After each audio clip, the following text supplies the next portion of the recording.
Well, hello everybody, and welcome to our mental health and suicide prevention webinar. We are glad that you've been able to tune in and join us tonight. We're hoping that all of the technology works fine. This is a first for us here at Renew Church in terms of something we're trying to do, and we're learning a lot during this pandemic, but we hope that the technology works. So thank you for joining us tonight. We're really glad to have you here tonight. I want to let you know right up front, if you haven't registered yet, please do register. Just go to our website, renewchurch.ca, and make sure you do register, because we have some resources we want to make available to you at the end of the program tonight. And we can only do that if you've registered. So please do that. By the response that we've gotten, we can see that this really is a topic of special interest right now. So we think that this is really striking a nerve with people, and we're really glad that you guys showed up tonight. My name is Bartley Swatsky, and I'm the lead pastor of Renew Church, and I will be hosting the event this evening. As the pastor of Renew Church, just a little bit of information. We are a multi-site church in the Western GTA. We have 4 campuses, one in Meadowvale, one in Milton, one in Caledon that we refer to as Mayfield West, and we have another one in Cambridge. So you won't be hearing from them tonight, but we do have a couple of our campus pastors with us, and I wanted to have them just introduce themselves really quickly so you can get to meet them, because they're awesome, and I want you to see them. So, guys, say hi. Hey everybody. Welcome. My name's Andrew. I'm the campus pastor at the Milton campus. Yeah, my name's Wade. I'm the campus pastor of the Mayfield West campus. Really excited that our church is doing something like this. It's pretty great. Thank you guys for showing up tonight, and they're going to be watching along with us, but we really appreciate our campus pastors and want you guys to know that you can contact them at any time. It's wade@renewchurch.ca or andrew@renewchurch.ca. Cambridge right now is in between pastors, but Christina is our speaker tonight, and she is actually from the Cambridge campus, and I'm the campus pastor in Meadowvale. So all of the campuses are represented here tonight. I've been working here in the GTA for 24 years now, and I've seen the challenges related to mental health and how they've increased really over time, particularly in this last generation. So I want to give you a little bit of a background here. I am married, and I've got 4 kids of my own. The oldest is married, the next 2 are soon to be married, and my last one is in high school. I do a lot of counseling, and I've had an increased amount of counseling, honestly, during this pandemic, and I think a lot of other pastors are seeing that happen as well. So I am familiar with what's going on. I know the impact that it's having on our young people as well, and I've had students in the public schools and so on, so I understand a lot of those dynamics that our young people are struggling with. And I've seen the impact of mental illness in a lot of different ways: anxiety, depression, suicide. I've seen all of these really up close, and I know that this is on the mind and hearts of a lot of people. So I relate to the passion that we're seeing for this topic. I think last we checked, we're having close to 100 different people or groups of people tuning into this tonight. So thank you guys for being here. Tonight we have a special guest who is going to be doing most of the presentation. She's been a member of our church for over 15 years for sure. I don't know the exact number anymore. She's a good friend. Christina Baifus. I know her husband Greg very well, and their 2 kids. And just a little bit of info about Christina for those that may not know her. She's a graduate of Tyndale University with a Master of Divinity degree in clinical counseling. She also is an associate member of the Canadian Association of Marriage and Family Therapy, so she's a certified counselor. Her counseling experience is focused on adolescents and adults, dealing with issues such as anxiety, couple and family conflict, depression, domestic violence, grief, life transitions, marriage preparation, self-esteem, stress, and trauma. So her expertise is really a perfect fit for what we were looking for this seminar, this webinar. So we're really glad that she can join us tonight. And her 15 years as a public school teacher as well gives her insight into the particular challenges faced by adolescents. And I know a number of you are looking for information as it relates to our young people. So she has developed some ability there to help and to navigate in these difficulties. On a more technical note, the theories that have informed her counseling practices are CBT, cognitive behavioral therapy, Christian counseling, family systems, and also narrative therapy, for those of you that are familiar with those different kinds of therapy. And through her training and experience, she is able to provide counseling to individuals, couples, and families, and to help them cope and even thrive through the difficult life issues and circumstances that they're facing. So she's begun offering her services in conjunction with Renew Church, and we're really happy to announce that tonight. So we'll give you a little more information on that later at the end of our program. But I want to welcome Christina Baifus. Guys, she can't necessarily hear you from home, but the applause is there. So Christina, thank you for being here tonight. Here's how things are going to work before I hand it over to her. Our webinar is scheduled to last 90 minutes, and we'll do our best to stay within that time. We're going to have Christina define the terms for us, talk about depression, talk about anxiety, talk about suicide and suicide prevention particularly, about supporting loved ones that have mental illness and that need that support, about how we can all foster better mental health, and a little bit of a focus as well on COVID's impact on mental health, and she'll be touching on that. We will take 20 minutes or so to answer questions that you guys have submitted to us. Those of you that registered had the opportunity to do that, and so we've taken those. Many of the questions you submitted will get answered during the webinar, and Christina has tried to address many of those. And we will address other ones during that 20-minute time frame. You can submit other questions if you want, and we may have a chance to get to them. We are going to use an app tonight called Slido.com. Christina is going to explain that in just a minute, so don't panic, okay? You'll hear about that in just a few minutes. It's anonymous, and you can actually use that to submit another few questions if you want to, and if we have time, we'll try to get to those, okay? We will also let you know how you can connect with Christina for more assistance after this event is over. I want to give a quick shout out to Merrick Kowalski, who worked on our visuals for tonight's presentation, and a huge shout out to our production manager, Eric Russell, who is the Wizard of Oz, making everything work tonight behind the scenes. And we almost had a very panicked moment right before going on air here. So Eric, keep it up. Thank you very much for all your work. Without further ado, I want to hand things over to Christina, who's going to start tonight by talking to us about the different terms that we should probably be aware of. So Christina, welcome, and take it away.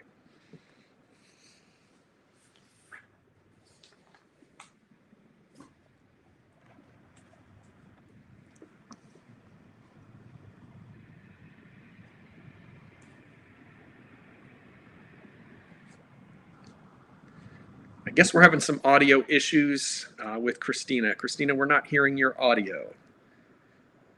Is this? There we go. Now I can hear it. All right. Thanks, Pastor Bartley. Great. Once again, welcome to everyone who's joining us for this webinar. Thank you for taking the time this evening to engage in these really important and relevant topics. We're going to start the evening with a short video explaining the difference between the terms mental health and mental illness. Mental health is an important part of our overall well-being and is something we all can play a role in addressing. It's a subject that deserves our attention.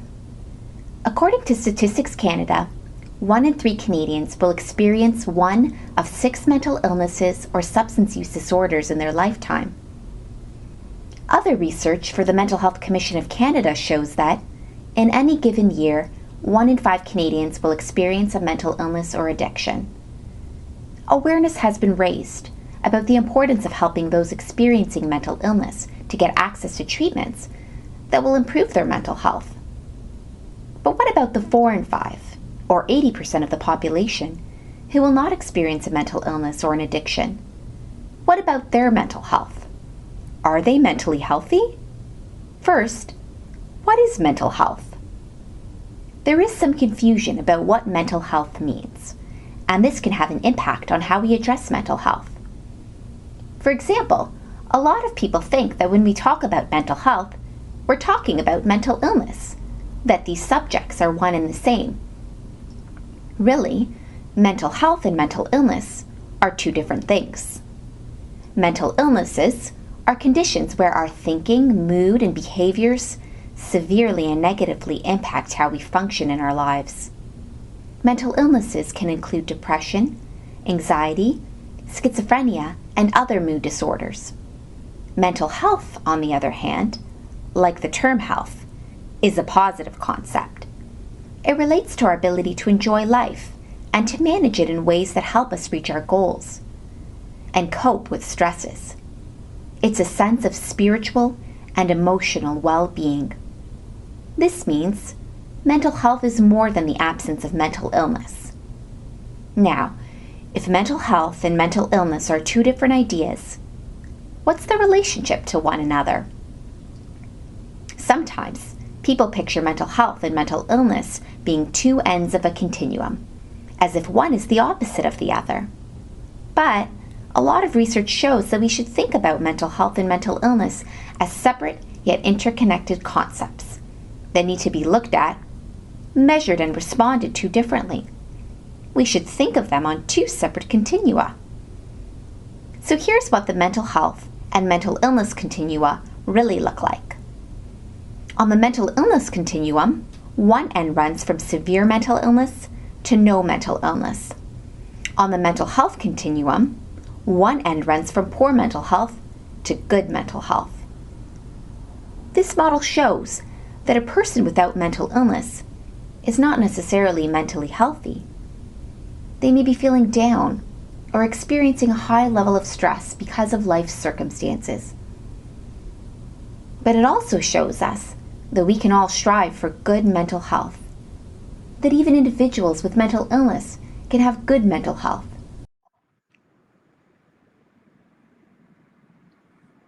If you are having trouble with that video, it'll be made available to you after the webinar.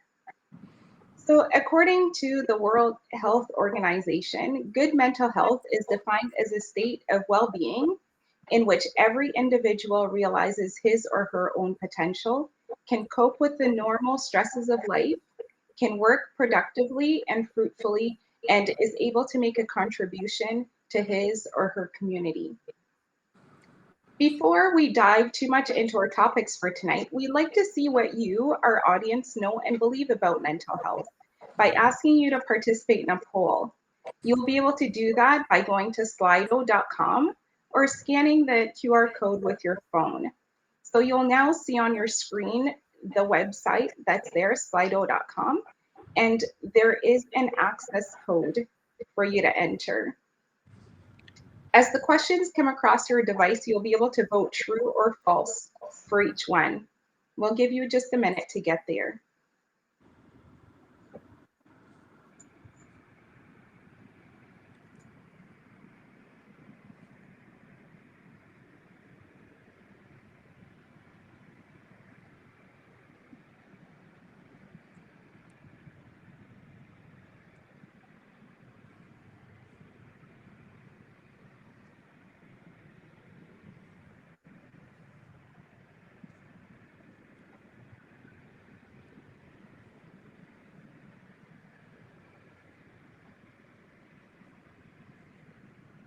It may take just a minute for it to come in.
colleagues.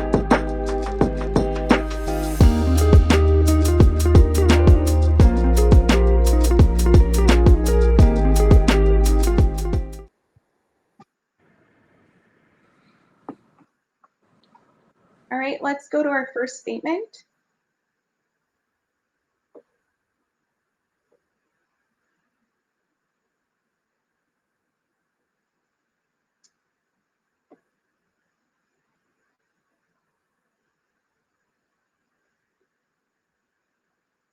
So we see that a lot of people have voted true here. That is correct. That's true. Mental illness indirectly affects all Canadians at some time through a family member, friend, or colleague.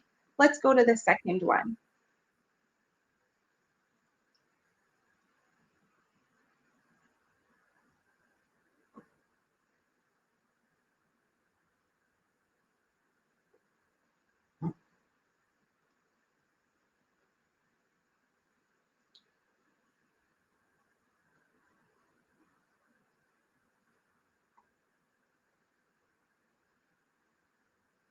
All right. In any given year, we've got 1 in 10 people in Canada who will personally experience a mental health problem or illness.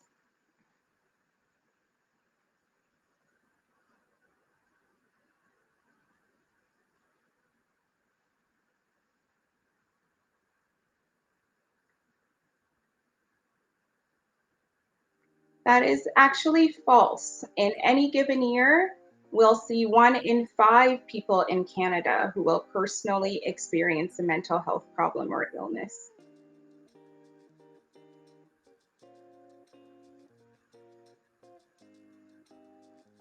Go ahead and vote on the third question, the third statement there.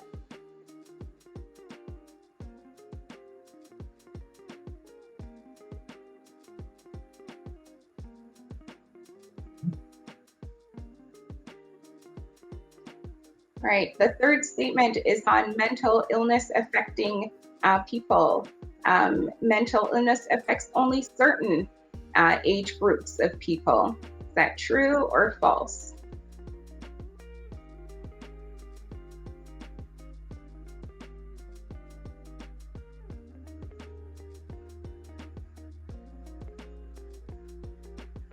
Let's see your votes. Yes, that is absolutely false. Mental illness affects people of all ages, education, income levels, and cultures. We're going to go to the next statement now. So by age 40, about 25% of the population will have had a mental illness. Is that true or false?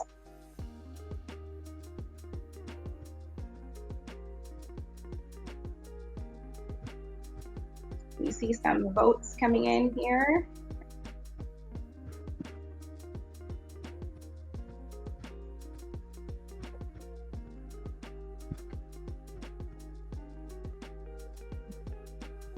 Let's go ahead and show those results. Oh, about 54% of you said true and 46% said false. That is false. By age 40, about 50% of the population will have had or have had a mental illness. Let's move on to the next one. Suicide is one of the leading causes of death in both men and women from adolescence to middle age. Is that true or false?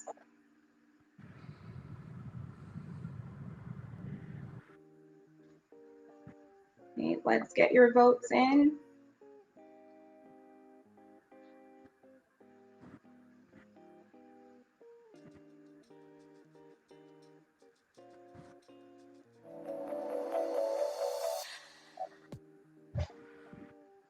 All right, let's see those results.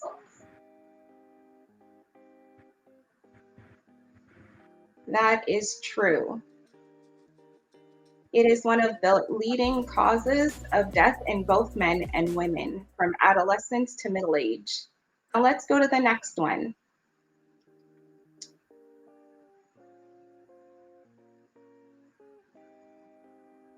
So the mortality rate due to suicide among men is less than the rate among women. True or false?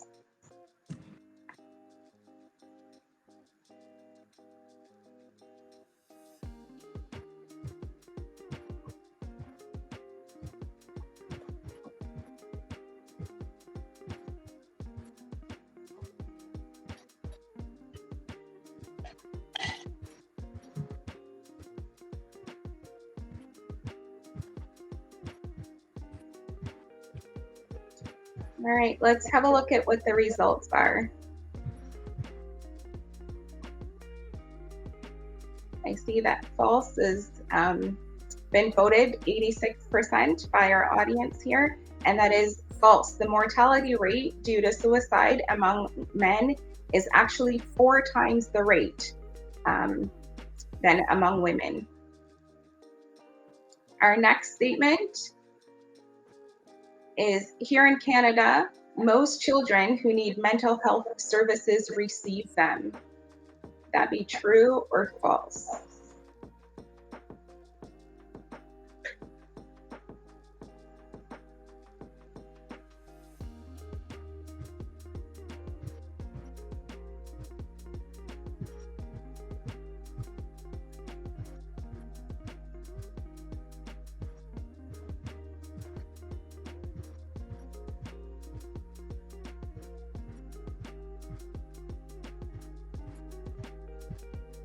Let's go ahead and see those answers. That is a correct vote of 98% false. That is absolutely true that that most children do not receive the mental health services that they need. In fact, only 1 out of 5 children who need mental health services receive them. So next, let's look at the second last one that we've got here. Once depression is recognized, help can make a difference for 80% of people who are affected. True or false?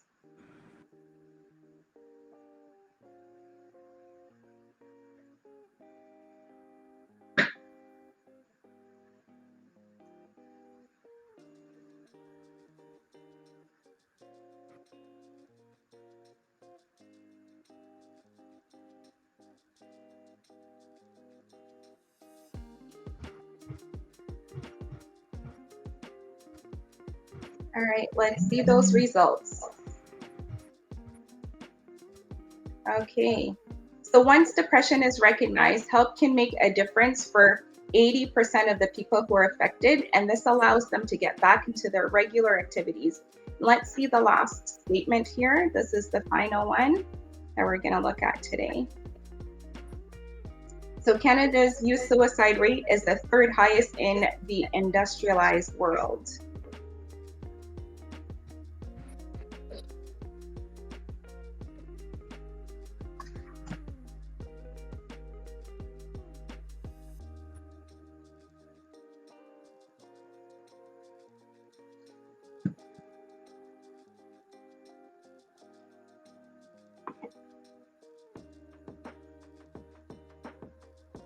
Okay, let's show those results.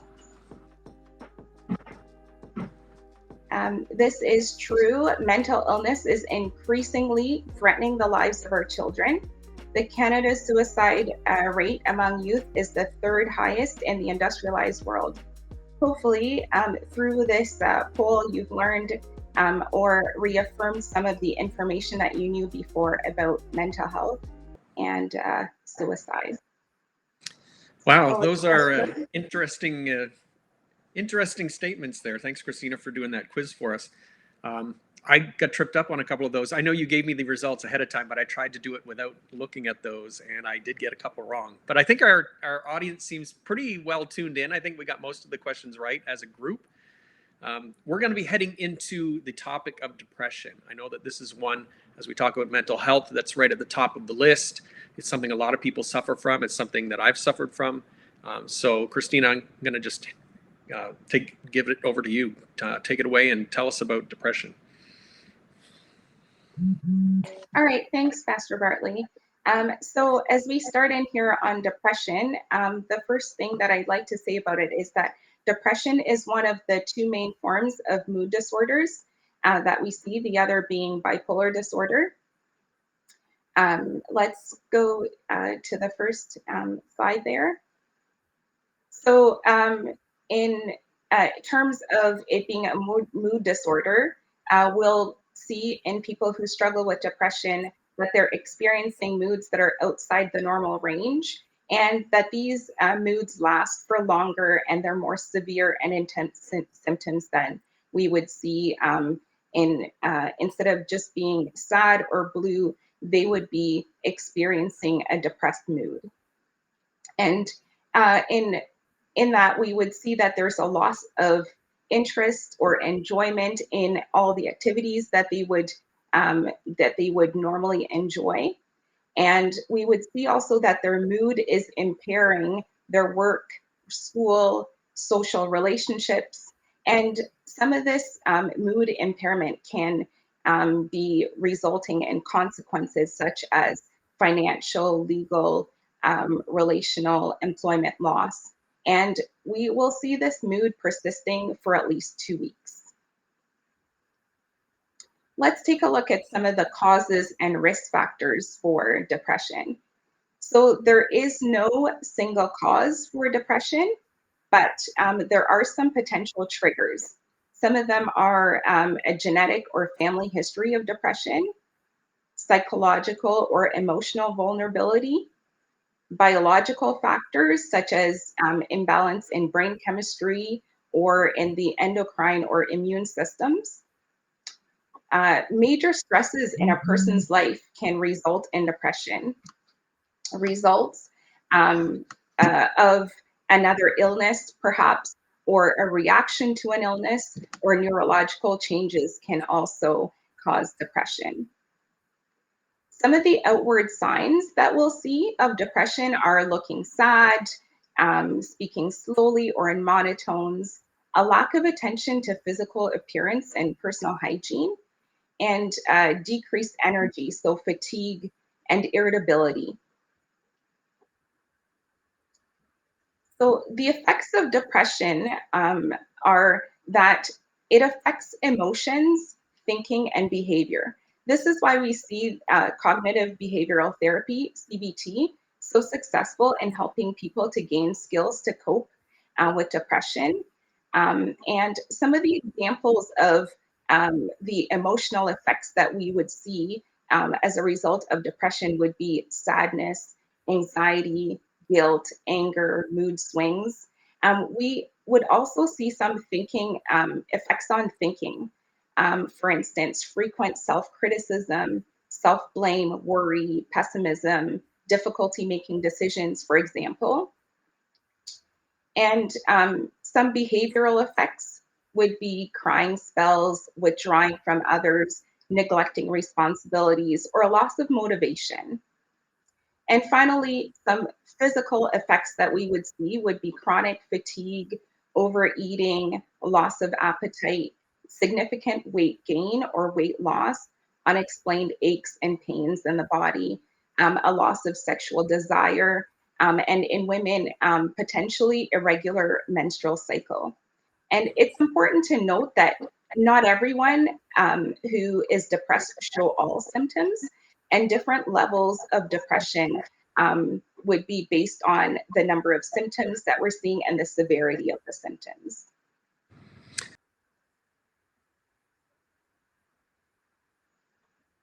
Depression more, kind of to identify the signs. I remember when I experienced it, it was kind of hard to know what I was going through, and having some of these, some of these factors to look at really helped me understand where I was at and what I was experiencing.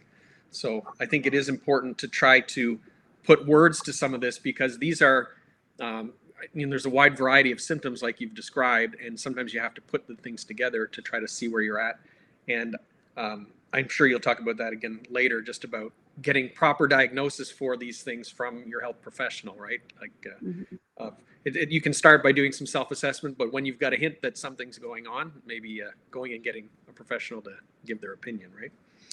Well, we're going to talk about anxiety. Depression and anxiety go together. It's something that we always tend to use those two words together, but they are very different entities. So take us into the whole discussion on anxiety. Right.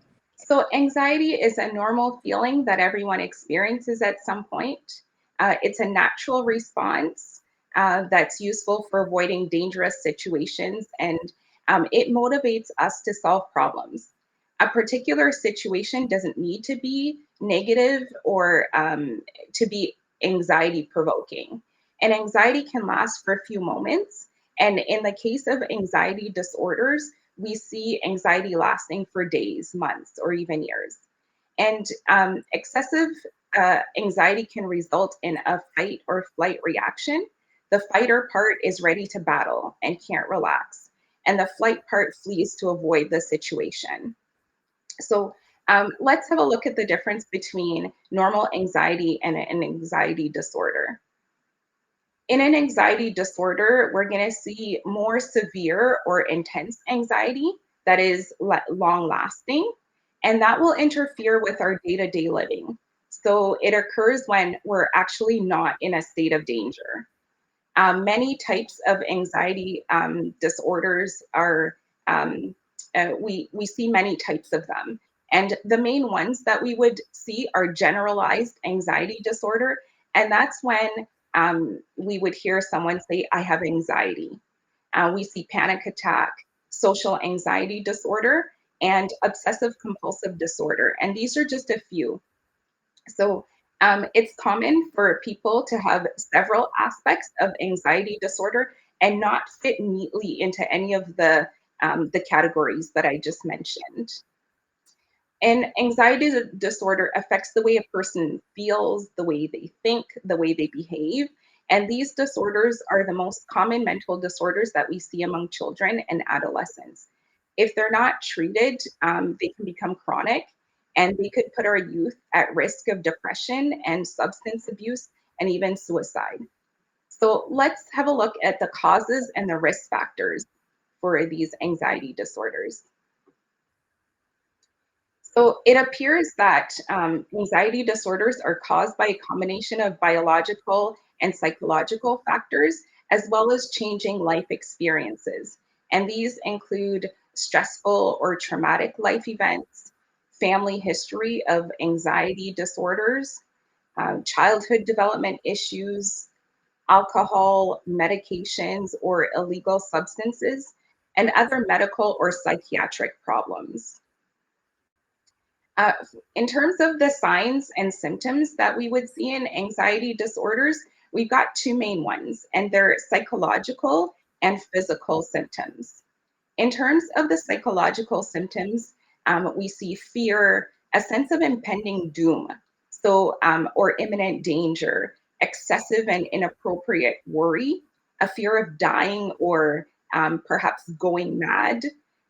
We also see decreased attention and concentration, and it's possible that the person who's feeling really anxious would feel that their environment is unreal and unfamiliar. They may feel detached from themselves, and that there's a speeding or slowing of their thoughts. They're generally easily distracted, irritable, insomnia, and vivid dreams are some possible symptoms as well. For the physical signs that we would see, generally they're cardiovascular, respiratory, neurological, gastrointestinal, musculoskeletal symptoms to anxiety. And some of the cardiovascular ones would be heart palpitations, chest pains, rapid heart rate. We'll see hyperventilation or shortness of breath. Headaches are some neurological effects. For gastrointestinal, we would see choking, dry mouth, nausea, vomiting. And in terms of musculoskeletal, we'd see muscle aches, tension, and restlessness. So a panic attack or panic attacks would be an anxiety disorder as well. And you're going to see in just a moment a list of symptoms. And when we see 4 or more of these symptoms develop abruptly and peak within 10 minutes, we can say that there is a panic attack, or we can term that a panic attack. So let's have the list up of the symptoms that we would see.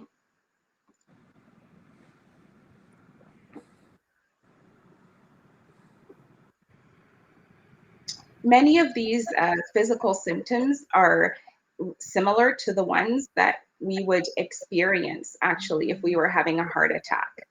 So intense fear, that's inappropriate for the circumstance. Palpitations of the heart, pounding of the heart, sweating, trembling. So any 4 of these symptoms on the list peaking within 10 minutes would be said to exhibit a panic attack.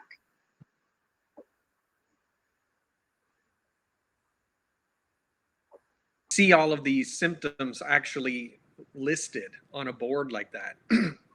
It kind of strikes you as, this is really serious stuff that we're talking about. I know sometimes when people talk about anxiety or depression, they don't give it the level of seriousness maybe that it deserves. But like you say, these are symptoms that you see with other things that we consider to be very, very serious, health issues. So thank you for kind of going over those with us and helping us to see how significant they are. Sorry, I've got a little dry throat. This leads us into one of the things that I think a lot of people have been wanting to get answers about, and that is about suicide. We have seen some of the statistics coming in from different parts of the world. For those that aren't familiar, it usually takes a country a year or two kind of to get their statistics in order on suicide. So it's not statistics that are usually readily available. So even during this pandemic, we're having a hard time knowing exactly how much it's being reflected in the suicide numbers. We are seeing some numbers come in. Places like Japan have released them and are seeing like the highest numbers they've ever seen. And we're wondering if we're going to see the same thing.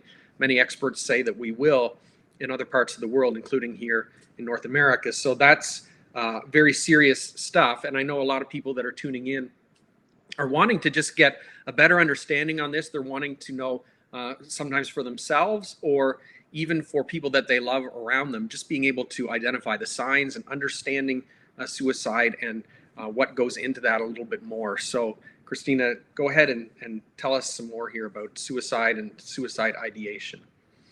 Okay. I'm going to start with talking about the risk factors associated with suicide. So risk factors are the elements in a person's life that can put a strain on their ability to cope with stress or trauma and are therefore associated with increased suicide risk. So if someone presents risk factors or warning sign, it's important to reach out and absolutely ask about suicide. It's important to understand that the presence of one or more of the risk factors doesn't necessarily mean that the person is thinking about suicide. It does mean, though, that the risk is increased. So here are some of the common risk factors for suicide. A history of mental illness or of substance abuse or trauma would be a risk factor or would be risk factors. A history of a family history of suicide, a job or relationship loss, a lack of social support, barriers to accessing health care, surviving a suicide loss, having had thoughts of suicide or attempted suicide in the past, and exposure to graphic or sensationalized accounts of suicide. And finally, access to lethal methods of suicide during a time of increased risk. And I'm going to talk about some protective factors in just a second. And I just want to underline that these protective factors don't mean that a person cannot be affected by thoughts of suicide. They just lower the risk. So in terms of factors that counter the risk factors that I just mentioned, these are helpful in lowering the risk. So good communication skills are important to do that. Support from peers and a close social network. So when someone's feeling supported or they have people around them, that is a protective factor. A sense of humor, the ability to manage or handle or reduce stress, a sense of connectedness with others, whether it's within the school community for students, the community in general, a group of friends or family, that's helpful.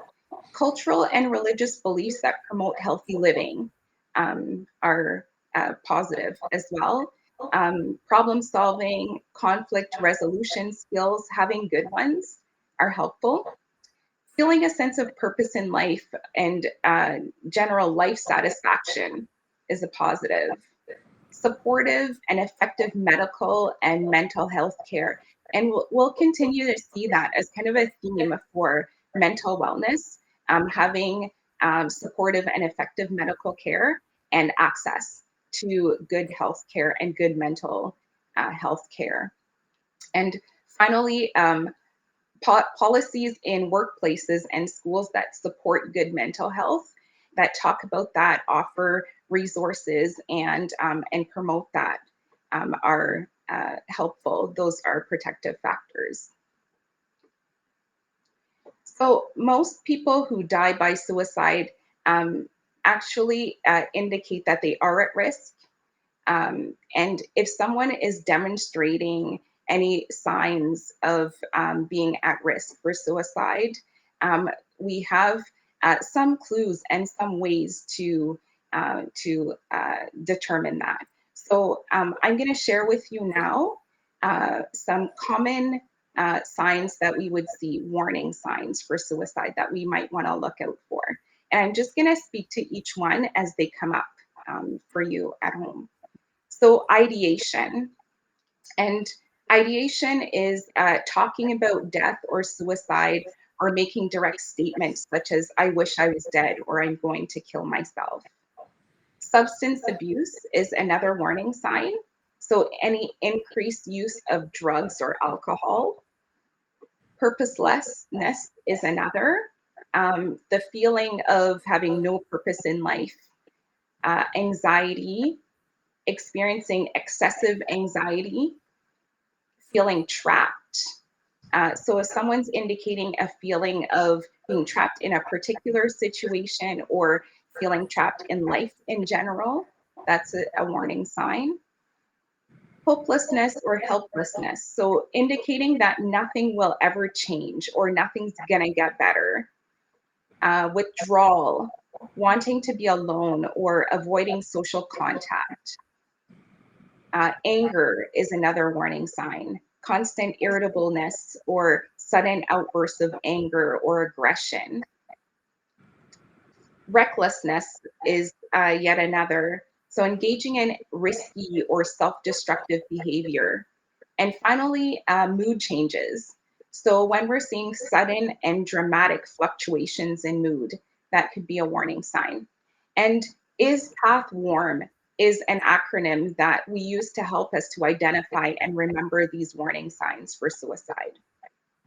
Christina, this is very helpful, and I think that many who are tuning into this, especially those that have close loved ones, particularly young people during this time, you mentioned earlier that sometimes during intense times of stress that these things become more prevalent, that these are signs that they can be watching for, and the acronym is helpful too. Are there some other common warning signs that we should be watching for? Sure, yes. There are some others that can be quite obvious when we know what we're looking for. Giving away valued possessions. So if someone's got some things that are valuable to them that we know about and that they're just offering them to others. A change in normal routine, including eating habits and sleep patterns. Putting our affairs in order. So suddenly finalizing insurance or dealing with debt. Saying goodbye to people as though it were a final goodbye is a pretty strong warning sign. Loss of interest in hobbies and activities that they once enjoyed. A lack of self-care and previous suicide attempts would also be warning signs. So it's important to reduce the risk of suicide by taking some measures, and there are strategies to do that. And I'm going to talk about a few of them just a little bit and expand on some that you'll see a list come up for you, and I'm just going to speak to them a bit. But seeking treatment and care, support for mental health concerns, and building a good relationship with a doctor and other healthcare professionals is extremely important. So when you're seeing a medical doctor, you want to make sure that you are engaged in that process with the doctor. You're asking a lot of questions. You're ensuring that you understand the care that they're providing for you, and you're discussing with them and learning about any medication that they're prescribing. So in terms of the medication, you want to learn about the possible short and long-term effects, including the benefits and side effects of the medication that they're prescribing, if they're prescribing any. And you want to keep on top of that. It's important to have really open dialogue with your doctor about what is happening in your life. If there's any substance abuse, if there's any or use, anything like that that could really impact medication. If a doctor is giving you a prescription, follow it exactly and don't make alterations, because when prescriptions are given, they're given based on the information that's been provided to the doctor. So it's really important to have open communication around all of that. And it's also important to see the doctor if the medication is working or if you're experiencing any of the side effects that you would have previously discussed with them. In terms of seeking talk therapy, just understanding the goals that you co-create with whoever the counselor or the therapist that you're working with is, and work toward them would be really good strategies to reduce the risks. Another really key strategy is to build social networks, such as family, friends, a peer group, a support group, or connections within your cultural community or faith community, whatever that is, and learning good skills to deal with problems and trusting that you are able to deal with problems would be some strategies for reducing risk.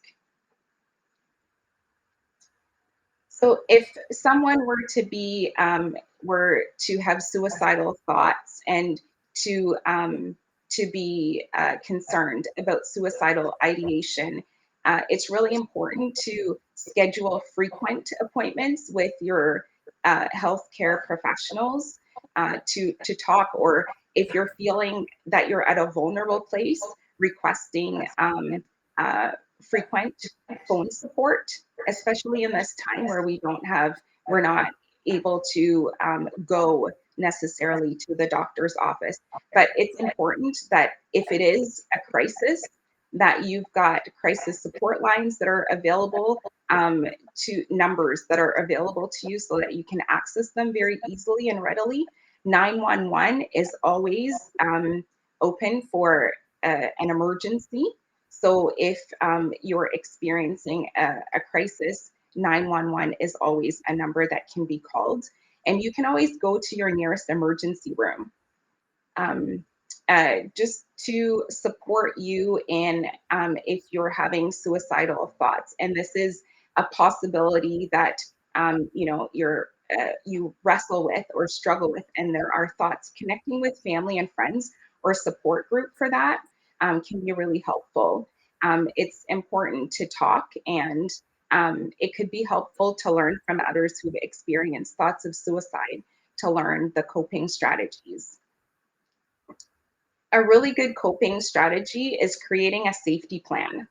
So developing a safety plan can include, it can be a really good strategy for coping. And a safety plan can include activities that calm you or take your mind off thoughts. in your safety plan, you can list some reasons for living so that you can refer to those when you're having struggles. A list of key people to call if you're worried about your safety. And as I mentioned before, a list of phone numbers, local numbers to call in crisis. So there are lots of suicide prevention helplines that are available in all regions that can be contacted, and a list of safe places to go if you're not feeling safe at home. Insight into how individuals can even just take care of themselves, because the truth is, during this pandemic, a lot of people are just isolated, right? And as much as we would like to all be living in community all of the time, some people are just isolated and they don't have other people really to watch out for them. So I love the fact that you've given us some tips here, just things that you can be watching for and doing just for yourself, and almost keeping tabs on yourself that way. Let's talk as well about supporting loved ones, both with anxiety and depression, and then after that in relation to suicide. So there are some ways in which we can help those around us who struggle with anxiety and depression. And we can do that by learning about mental illness and addiction. That's really important. We can talk to them about our concerns, and we can encourage them to seek help. We can get support for them, and if they're part of your family, for your family as well. And it's really important to take care of yourself. So in terms of thoughts of suicide and supporting those around us who have suicidal ideation, we must be asking them directly if they're thinking about suicide. And I find that sometimes people are afraid to ask if someone is thinking about suicide. And I just want to reassure you that talking about suicide won't give them the idea. If someone is seriously considering suicide, they may be relieved that they can talk about it. So it's important to ask directly. And you want to ask them if they have a plan. So if they have a plan and intend to end their life soon, then you will want to connect them with crisis services and supports right away. So a crisis distress line or suicide helpline.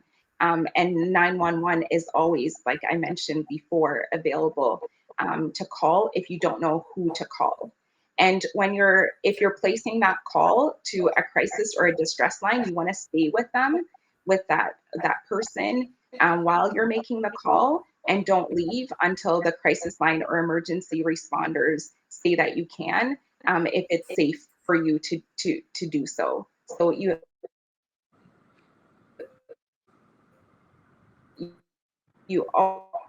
always have to be aware of things you can do for a loved one is listen and help connect them to mental health services. Christina, I like what you're saying, even about calling 911 if you need to, because I've been in that situation before where, I was interacting with someone that I could tell was in a state of crisis.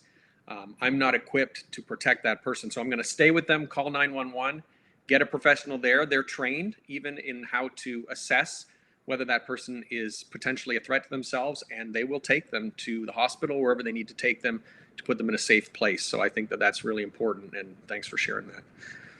Tell us some more about talking to loved ones about suicide. Sure. Just a few tips for talking to someone about suicide. It can be really an intimidating conversation to have. And so I just wanted to provide you with just some really key things that you can do to make this conversation more manageable. So you'd want to find a private place where you can go with your loved one to take as much time as you need and as they need to be able to talk. And while you're talking, it's really important to listen. Listen without judgment. Their feelings are very real. So that aspect of just listening and non-judgmentally is really important. While you're talking, you want to make sure that you're not making promises to them that you can't keep or that you don't intend to keep. So you want to keep your word. It's in terms of making promises, it's really key and important not to say, I will not tell about this information that you're telling me, because not telling might put that person in jeopardy and yourself. So it's really important to not make promises that you can't keep. You want to reassure them that they're important to you and that you care about them, so so that they feel that support and connection and that love.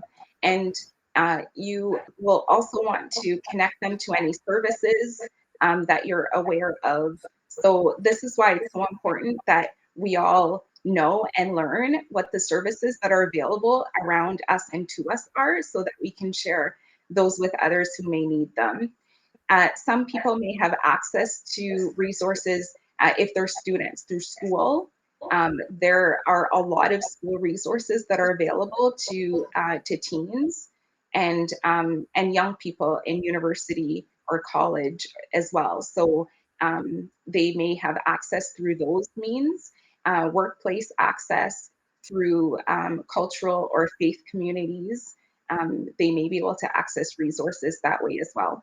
And the last key tip that I want to share with you about talking about suicide is taking care of your own mental health and seeking support if you need it. Mask first, right? Before helping someone else put theirs on. You know, a lot of this stuff, Christina, is dealing with stuff when it gets close to the crisis time. And it's excellent because it's actually, this information could help us save a life. And, you know, for everyone that's watching, we're going to have this video available on the website later, and you can share that and let other people know they can come and watch this. There's some excellent information here. Why don't we move into the space of, you know, kind of backing up from the actual crisis moment and talk about what can we just do to foster better mental health on a day-to-day basis and maybe prevent, you know, so many of us from getting to that place where we're in that crisis or in that place of risk. What can we do, like on a day-to-day basis, just to back up from that and just to live healthier lives in general? So I find this model that I'm going to share with you really holistic in thinking about mental health and health in general. It's called the Biopsychosocial spiritual model. And it's got 4 aspects to it. And to be mentally healthy, we must care for these 4 aspects. So the biological aspect is ensuring that we're getting enough exercise, rest, that we're practicing good nutrition, we're eating well. And also it speaks to chemical and hormonal balance within us. So we want to make sure that we're visiting our doctor regularly and taking care of those aspects. If we're due for blood work, that we're getting that, and we're seeking that medical attention so that we can care for the biological aspects of our wellness. The psychological aspect is around our thoughts and emotions.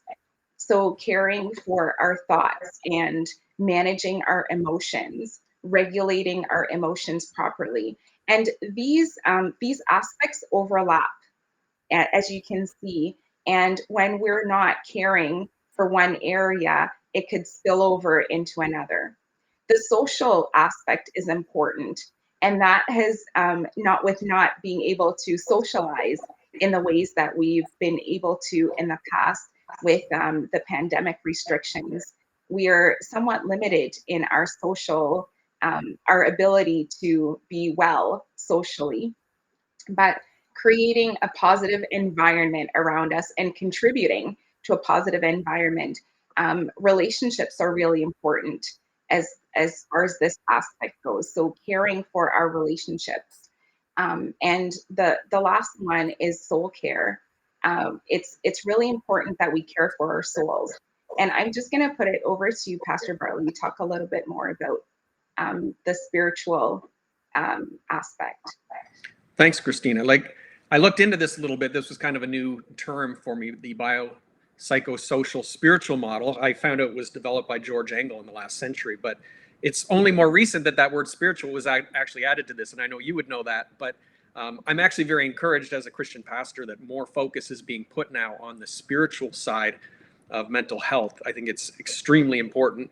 I know spirituality can mean a lot of different things to a lot of different people, anything from like just positive thinking to people being like super religious in terms of their practice and stuff. But there's no question that the body, mind, and spirit are all really interrelated when it comes to, our mental health. And so in Christian circles, we often talk about the fact that we are, predominantly spiritual beings having this physical experience that we call life. We like to kind of flip that around and help people see, we're predominantly spiritual and not necessarily just predominantly physical beings as we often think. And many faith traditions, and even people really with no faith tradition, believe in things like consciousness beyond, outside of the body and beyond this life.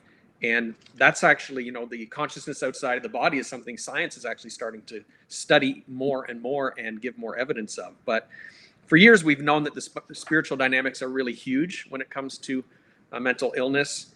And I'm really encouraged to see that it's getting more attention. Things like self-esteem, right? Love, forgiveness, grief. These are all deeply spiritual. And in fact, some of our oldest scriptures deal with, these exact topics, scriptures that are thousands of years old. So these are not new things that we're just seeing. These are things that have been around for a long, long time. And, the spiritual traditions and Christianity particularly, we believe has a lot to give to this topic. So it's encouraging to see health professionals, especially mental health professionals, starting to treat people as, like I try to describe it, more than just machines, right? Often we're trained in the medical fields just to look at the human body as a machine, but we're seeing that it's so much more than that. And, people that have counseled from a faith perspective, I know in recent years have been kind of frustrated sometimes that the common scenario is that people go to the doctor, they get prescribed a medication and not necessarily a lot more. And we're encouraged to see that more counseling is being involved with that. We definitely believe that medication has its place and it's important. And we need professionals to do that. But unless the mental illness, is proven to be a cause of the physiology, something physical going on, then we believe that we should keep trying to understand the underlying spiritual and emotional factors, right, that contributed to that mental health issue in the first place. And so we try to dig into that. If you had a tooth that was giving you pain, you wouldn't just keep taking medication, right, to get rid of that pain. And so at some point we want to dig into that too, see what's going on and try to address that. And that's similar to what we're trying to do when it comes to spiritual and emotional care. And so I love how this model brings all of this together, the biopsychosocial spiritual model. And so thanks for highlighting that for us, Christina. I know a lot of people are asking about the impact of COVID-19 on mental health. And I think there's no denying that this has really made this more of an intense subject right now. It's causing mental health to suffer for a lot of people. And so we would really be missing an opportunity to not talk about that. So let's dig into that a bit. Yeah. So as you had mentioned earlier, Pastor Bartley, it's difficult to get statistics on some of these things and immediately. Sometimes it takes a while. But there's been a longitudinal study of 3,000 Canadians across the country aged 18 and up that's been started since last spring. And it's being done in 3 waves to monitor the impacts of COVID.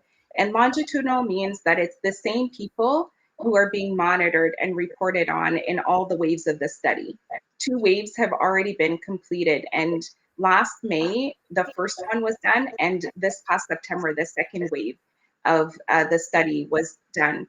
And the findings that they're seeing are that 38% of the people being followed on this study say that their mental health has declined due to COVID. And of the 3,000, 6% have had suicidal thoughts. 2% have tried to harm themselves in response to COVID. And they're also seeing that people who were already struggling in mental health are 2 times more likely to say that their health has declined, 3 times more likely to have trouble coping, and 4 times more likely to have had suicidal thoughts or tried to harm themselves. And they're seeing a lot of increased use of alcohol, cannabis, and prescription medication among this group. So in this pandemic season, it's become even more of an imperative to take care of our mental health. Wow. In an article, a clinical psychologist from New York published 25 wellness tips for COVID. And I'm going to be sharing 10 of them with you.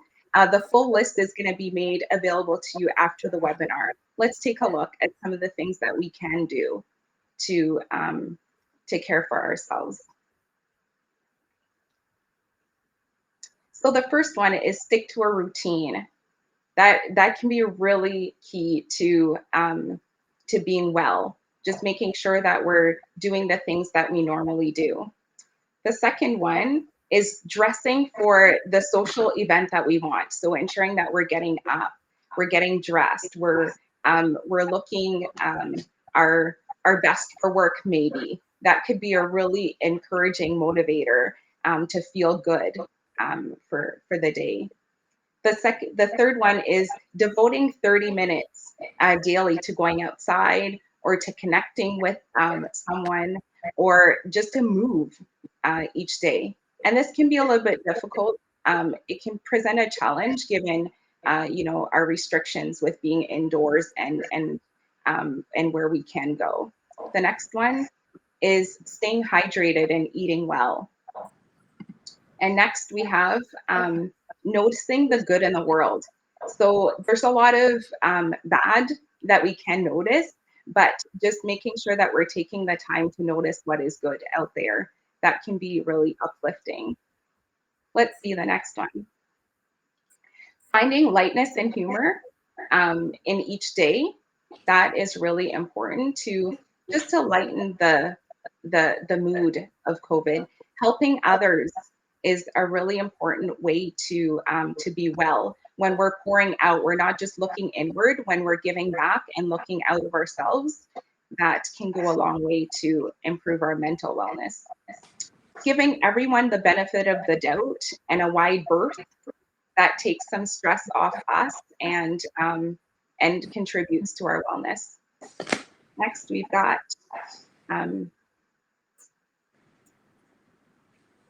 let's go to the next one.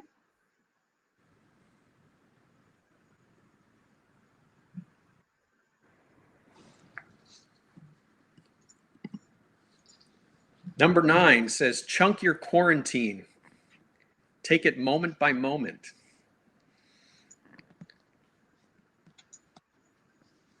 Number 10, find a long-term project and dive into it. Are you able to see those, Christina?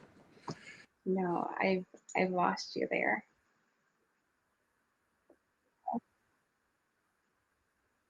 Yeah, so taking it moment by moment is just one step at a time. We don't know how long our lockdowns are going to last. Sometimes they're extended, and we just want to make sure that we're really focusing on one step at a time. I think when we plan for too far in advance, we get ahead of ourselves and we look forward to the end and then it's shifted, and that can create some distress for us. And the last one there, finding a long-term project. It can really take our mind off things if we have something to dive into. So it may be the time to start learning to play the guitar or the piano, or finding some other kind of project to invest yourself in. Great. I actually used a few of those myself during this pandemic, and I was disappointed you didn't mention eating favorite foods. Speaking of the wide berth part, because I think I've experienced the wide berth. Anyway, we're going to go into some Q&A at this point, and like you said, Christina, there's more. There's actually 25 of those wellness tips.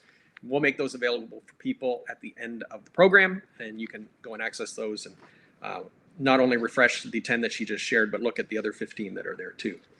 But we've got a bunch of questions, and I want to just say thank you to everybody who has contributed to the questions that have come in. This is really helpful for us to know what are the things that you're thinking about, and we're going to have Christina address these questions for you. There's a few that I'll jump in on, but I'll go ahead and start asking away, Christina, and do your best. Here we go. What psychiatric disorders can result in suicidal ideations? So the ones that present the most relevant risks are depression, substance use disorders, and psychoses, like schizophrenia, for instance. Okay. All right, so those are ones to watch out for specifically. Another question that came in, are there any books or resources that you recommend as follow-up to this webinar? Sure. There's going to be a list of resources that will be provided to you at the end, and they'll include these wellness tips, for instance, a list of crisis numbers for your region, whether you're in Peel, Halton, or Waterloo. You will be getting some resources at the end. Awesome. I'm going to review those as well, and like Christina said, we are going to send an email to everyone who registered. So if you didn't register, register, because we want to send these to you so that you have all these resources. They're excellent. Number 3, why is there an increase to people with mental health issues? A lot of people are asking this. Why is there such an increase? So, in fact, some studies have shown that there are cultural trends in the past 10 years that have a large effect on mood disorders and suicide-related outcomes among younger people compared to older people. And it's possibly because of we're having less face-to-face interaction. Social media is used more frequently, which, as some of us have heard, due to social media, there's cyberbullying, which is linked to depression and self-harm and suicidal thoughts. So we are seeing a rise in mental health issues, and it's not just because some young people or younger people will seek help. There is an actual rise in that, and it is being tied to the cultural trends that we're seeing. And one of the big ones is social media, is what I'm hearing from that response. Before we jump to that next question, one of the other things that I've heard just kind of thrown out there as a theory that could be, we're seeing a lot of people even with more food allergies and stuff like that. And some have suggested even as human DNA kind of gets weaker over time, that could actually be impacting the way that we're able to handle things mentally. Have you given any thought to that? Is that a theory that you've heard, or? No, I've not heard that theory. That's quite interesting. I'd like to look more into that. I'm intrigued. Yeah, it's interesting. I haven't seen much on it, but I've heard that floated.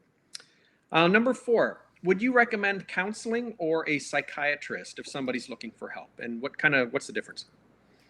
So psychiatrists are medical doctors who are able to treat mental disorders through medicine. Counseling is much different. Through counseling, people are able to learn coping skills with mental illness and to work toward being mentally healthy. A psychiatrist may be seen to regulate some biological factors or deal with mental disorders, while a counselor is seen to help with skills and managing relationships. They just do different things. So it all depends on what the need is. Okay, good. That's a good understanding between those two. So this one was for me, I guess. You wanted to throw this one to me, is that right? Yeah. So can someone who kills themselves go to heaven? This is a question that in church circles we've received a lot over the years. Full disclosure, I've done funerals for people that have committed suicide, and I have friends who have had loved ones commit suicide. And it's obviously a question that for those that are people of faith and believe in heaven and so on, really concern them. And in Christian circles, there has been sort of this understanding, and I don't know necessarily where it came from, that people that commit suicide don't go to heaven. I think maybe a couple of characters in the Bible got really bad raps because they were kind of seen as bad characters. So maybe Saul in the Old Testament or Judas in the New Testament that committed suicide, and because they were just kind of like seen as bad guys, that maybe that's where the idea came from. But for those of you that study the Bible or want to know more, the Bible actually says nothing about somebody not going to heaven because they committed suicide. Suicide, we believe, is a sin. It's wrong. It's not what God intends. God wants people to live out their lives and to trust in Him even through the most difficult times. But, it's definitely wrong. But there's nothing in the Bible that says that people don't go to heaven. The truth is that most people that commit suicide are really going through very, very difficult mental illness and really struggling and aren't even themselves and thinking straight when that happens. And so we believe that God is much more merciful than that. All right, I've got the next one for you. If you have a child who is struggling with mental health or depression or cutting themselves, what would you recommend? So if I were in that place, I'd ensure that they're getting access to good mental health care, which includes learning coping skills for anxiety or depression, and working at good communication with them is really important. So the tips that I gave for talking, for instance, would be helpful. Foster a really good relationship with them and develop a safety plan together, which includes how to communicate if they're having suicidal thoughts. Okay, good. That's good. And I know a lot of people are asking that question right now. Here's the next one, number 7. How do I respond to meltdowns? So if a family member maybe has depression and is having meltdowns, how do you deal with that? So someone struggling with depression may have a hard time dealing with their emotions in appropriate ways. And so they may have just difficulty with emotional regulation skills. So you want to make sure that you're safe and resist the urge to blow up at them, offer empathy, and to protect your own well-being while offering support, you'll need to set really clear boundaries with them and stick to them. Okay. Here's a question for you, Pastor Bartley. Okay. What do you say to someone who's lost a loved one to suicide? Yeah, it's a difficult one. And I wanted to add something to the last one that you asked me there. You know, as Christians, we believe that, you know, someone goes to heaven based on their relationship with Jesus through faith. And I just wanted to make sure I clarified that. And suicide doesn't impact that. But what do you say to someone who has lost a loved one? It's interesting because I literally had a 2-hour conversation today with a friend who has lost a child to suicide. And so my advice to people is to say very little, really say very little. I actually waited a long time to have a long conversation with this friend. I think you need to be present and let them know that you're there, that you're thinking of them and praying for them. You know, send a little text here and there or whatever, but kind of wait for the time to be right to get into longer conversations. You definitely want to be praying for them. Prayer, I would say, is, you know, one of the most important things that you can do. Eventually, I would say that you should allow people that kind of have kind of street cred because they've been through similar experiences to be the ones that really dig into that with them. And there are support groups and stuff like that for people that lose loved ones to suicide. And you really want to get them into those kind of support groups where people who have similar life experiences can speak to them, because they're going to be much more apt to listen and not being in danger of people saying things that are just trite or not very thoughtful and maybe hurtful without wanting to be hurtful. So, and I would say to just re-engage over time with people, give them time and then slowly over time kind of re-engage. But my principle that I try to follow with people is kind of let them take the lead, let them kind of initiate the talk about the loss of the loved one. You talk about other things and eventually stuff will come around to it. And if they want to talk about it, they will. And that will give you a natural kind of opening. But it requires a lot of sensitivity for sure. Next one is for you, Christina. How can we contribute to helping our community with mental health issues? So the biggest contribution that we can make is learning. So gaining an understanding of mental health issues and learning about how we can help is huge. And on a personal level, you can listen and direct your loved one to resources for getting help. Good, very good. The next question you may have addressed in the presentation: what are the signs of depression in teens and how can I help? I know you went through some signs. Do you want to just kind of review a couple of those? Yeah, so signs could be fatigue, loss of interest in, in activities that they're normally interested in. All the signs that I went over would be applicable to teens as they would be to adults. Okay. The next question that came in was a little cryptic. It just said mental health and ADHD. Mm-hmm. What's the link there? Is there any comments that you want to make on that? I would just say that if anyone is wanting to know more about connections between mental health and ADHD, the Center for Addictions and Mental Health at CAMH, they've got great resources on their site.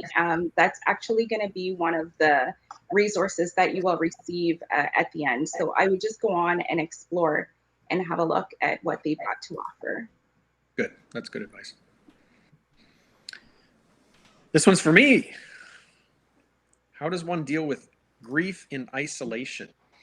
This is a tough one. It's not well, right? This is a difficult thing. And I'm assuming the person means, during a time like COVID. And if you're experiencing grief, just say you lose a loved one or something like that, and maybe you're living alone, you don't have a lot of social connection. How do you survive? How do you make it through times of isolation?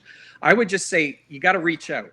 You got to reach out to people. And we've had people in our church lose loved ones during this time, and even people that live alone. And so this is something that is real, and a lot of people are going through this. So you have to reach out. I would say you have to unashamedly just reach out and let people know of your need for social interaction. And if the regulations aren't allowing you to meet with people in person, if they are, get outside, do what you have to do so you can see people face to face and have that human interaction.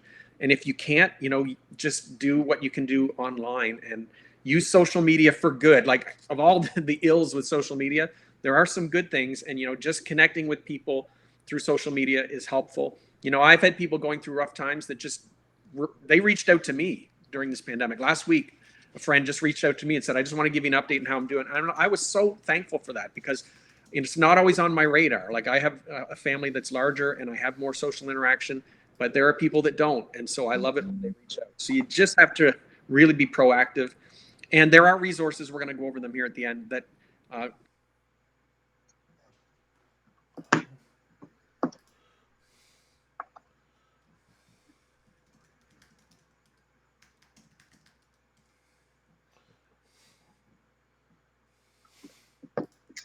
All right, so the next question that we had come in was teens and tweens during pandemic, as usual, mood boosters are unlimited.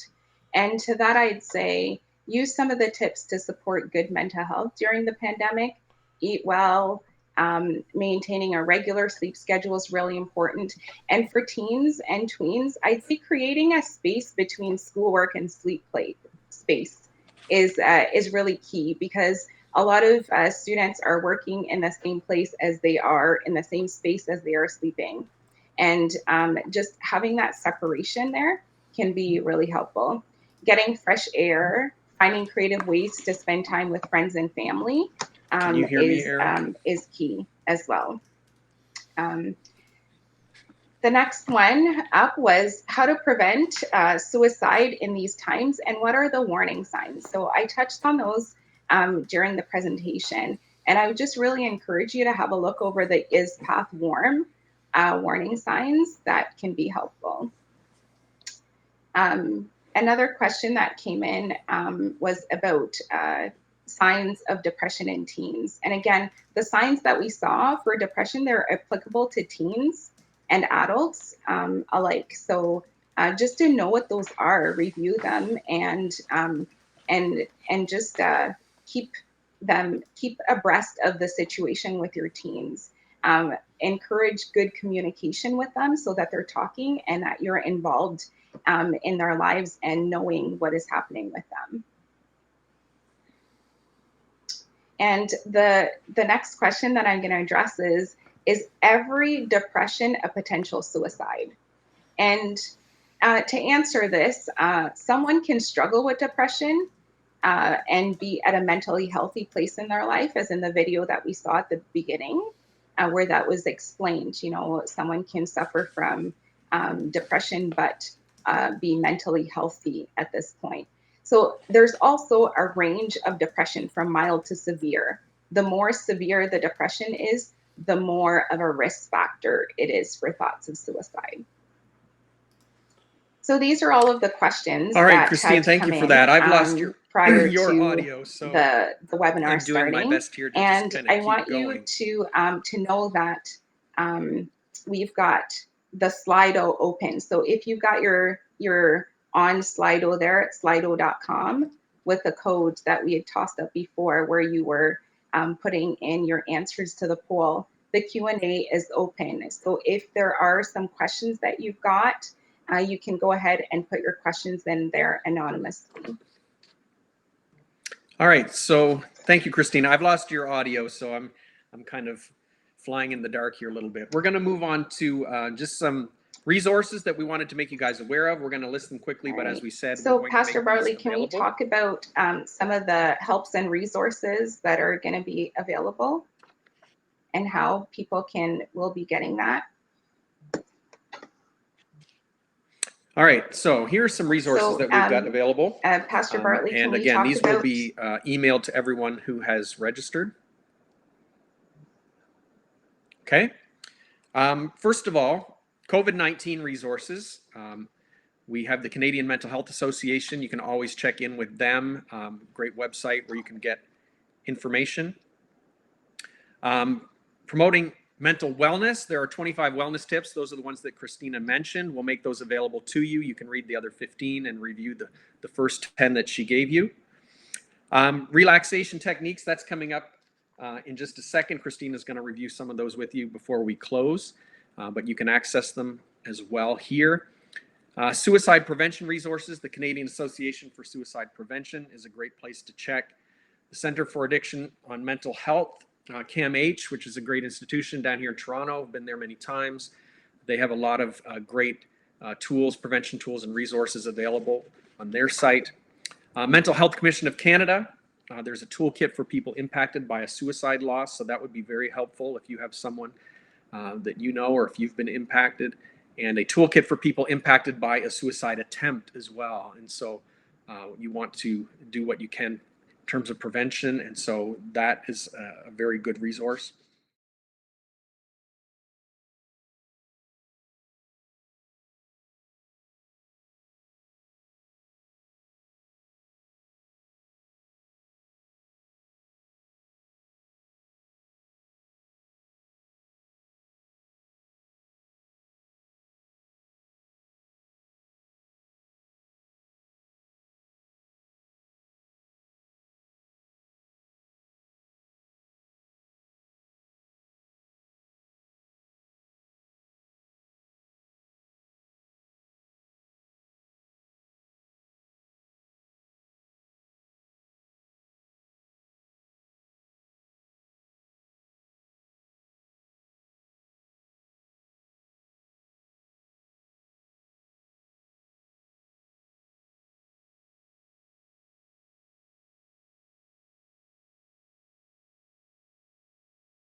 And so we want to leave you with those resources. So I'm going to come back and just say a few closing words, but before we do that, Christina has a little progressive relaxation technique that she wanted to share with everybody.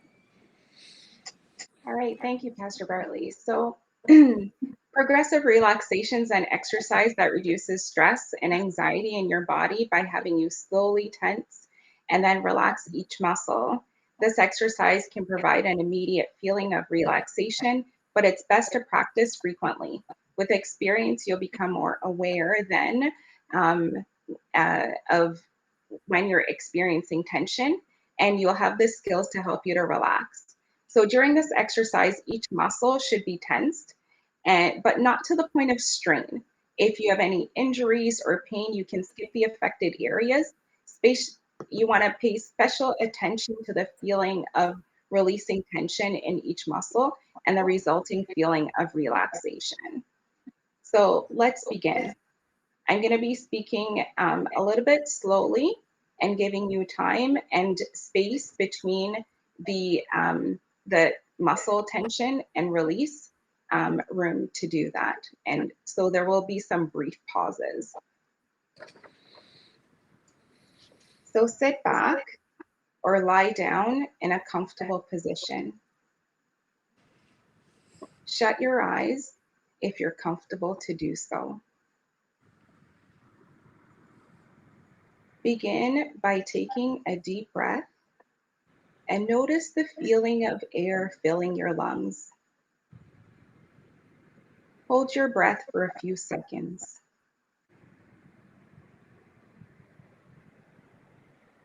Release the breath slowly and let the tension leave your body. Take in another breath and hold it. Again, slowly release the air. Even slower now, take another breath. Fill your lungs and hold the air. Slowly release the breath and imagine the feeling of tension leaving your body. Now, move your attention to your feet. Begin to sense your feet by curling your toes and arching your foot. Hold on to the tension and notice what it feels like.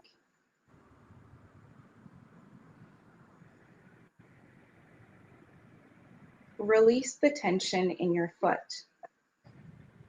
Notice the new feeling of relaxation. Next, begin to focus on your lower leg. Tense the muscles in your calves. Hold them tightly and pay attention to the feeling of tension.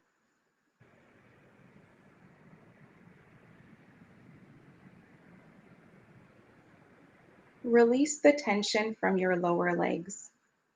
Again, notice the feeling of relaxation. Remember to continue taking deep breaths. Next, tense the muscles of your upper leg and pelvis. You can do this by tightly squeezing your thighs together. Make sure you feel tenseness without going to the point of strain.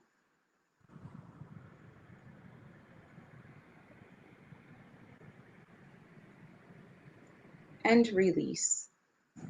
Feel the tension leave your muscles. Begin to tense your stomach and chest. You can do this by sucking in your stomach. Squeeze harder and hold the tension a little bit longer.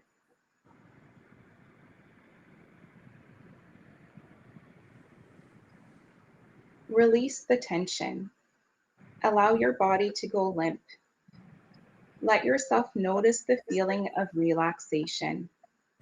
Continue taking deep breaths, breathing in slowly. Notice the air fill your lungs and hold it. Release the air slowly. Feel it leaving your lungs. Next, tense the muscles in your back by bringing your shoulders together behind you. Hold them tightly. Tense them as hard as you can without straining and keep holding.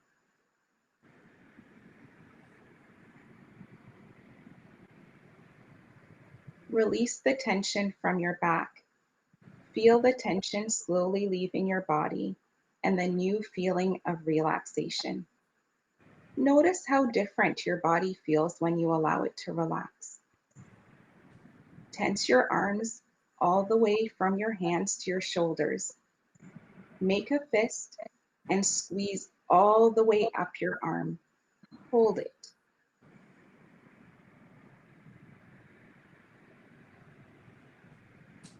Release the tension from your arms and shoulders. Notice the feeling of relaxation in your fingers, hands, arms, and shoulders. Notice how your arms feel limp and at ease. Move up to your neck and your head. Tense your face and your neck by distorting the muscles around your eyes and mouth.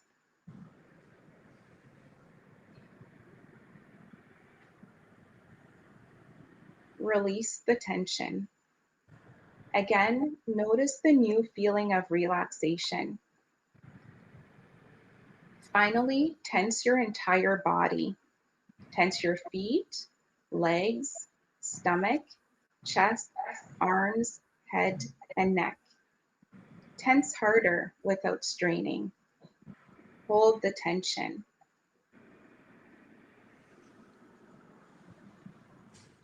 Now release. Allow your whole body to go limp. Pay attention to the feeling of relaxation and how different it is from the feeling of tension. Begin to wake your body up, slowly moving your muscles. Adjust your arms and legs. Stretch your muscles and open your eyes when you're ready.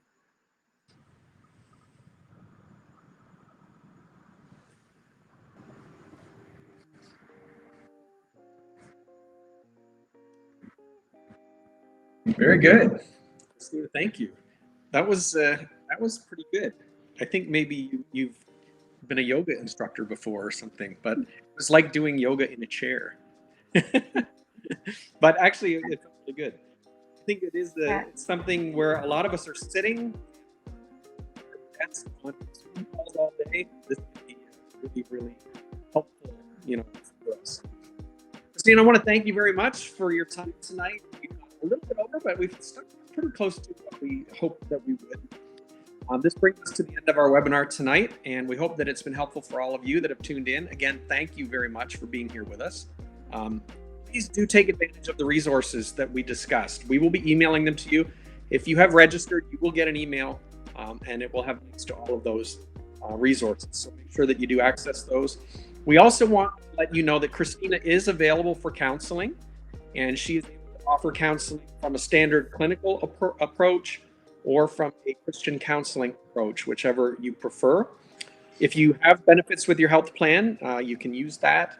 If not, our church can assist with that sometimes with the finances. We never want money to be an issue when it comes to people getting the help that they need to get. And so do get in touch with us and let us know if that's something that you're needing.